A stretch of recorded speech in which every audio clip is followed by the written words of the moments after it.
यादों के सफर से आसान है बचपन जी पाना। काश ये शरीर भी युवा से नादान हो पाता तो जिंदगी कभी भाग दौड़ सी नहीं लगती। वो दिन भी क्या खास थे, उसी के लिए मोबाइल फोन नहीं, हम बच्चों के अपने बनाए खेल होते थे। गर्मियों में स्कूल से जल्दी घर आना बरतान लगता था, क्योंकि अपने टोली संग हम निकल पड़ते थे कड़कड़ाती धूप में भी पगली के बगान में क्रिकेट खेलने। खेलते कम, तबाही ज्यादा मचाते। उसके आम जामुन के बगान को तहस नहस कर रखा था हमने ढेला पत्थर मार के।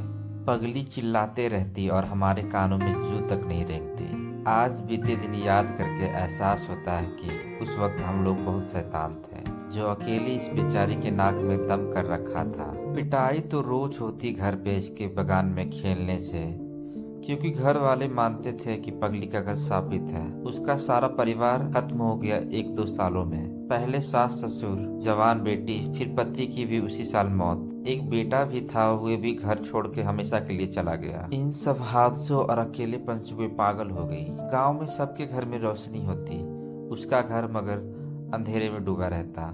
कभी कभार तो उसके घर से चीखने चिल्लाने की आवाज आती, मगर किसी को उसकी पड़ी नहीं थी। पुराने लोग गांव के बोलते हैं कि भले आज ये औरत पागल और भिखारी हो गई है, मगर एक समय था कि इसके घर का बोलवाला था। अमीर ऐसे कि लोग जल मरे, नौकर चाकर 10 खटने वाले, और ये पंडिताइन 1 नंबर की घमंडी औरत, छुआछात मानने वाली, मोहल्ले में किसी से बात तक नहीं करती, और कोई जाता उसके द्वार पे तो उसे वे दरवाजे पर चढ़ने तक नहीं देती। शायद अमीरी का घमंड था, और यही कारण था कि जब वे ताने ताने को भी मोहताज हो गई, फिर भी किसी से एक घोट पानी तक नहीं मांगा। शायद उसे अपने किए का पछतावा था। जो घर उसका कभी खुशियों से महकता था, आज वही घर पंडितायन को काट खा रहे थे। और हालत ऐसी हो गई कि वे भूल गई खाना पीना। बेआबरू हो वे अपनी छत से लोगों पे ढेले बरसाती, तो कभी गालियां देती, कभी चमगादड़ की तरह वो पेड़ों की डाल पे लेटी हुई मिलती,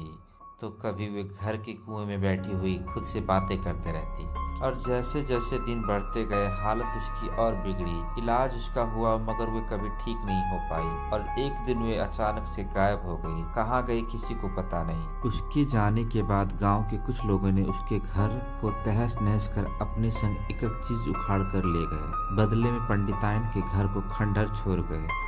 और अब पगली के जाने के बाद उससे जुड़ी चीजें भी खुद को आजाद करने लग गए थे।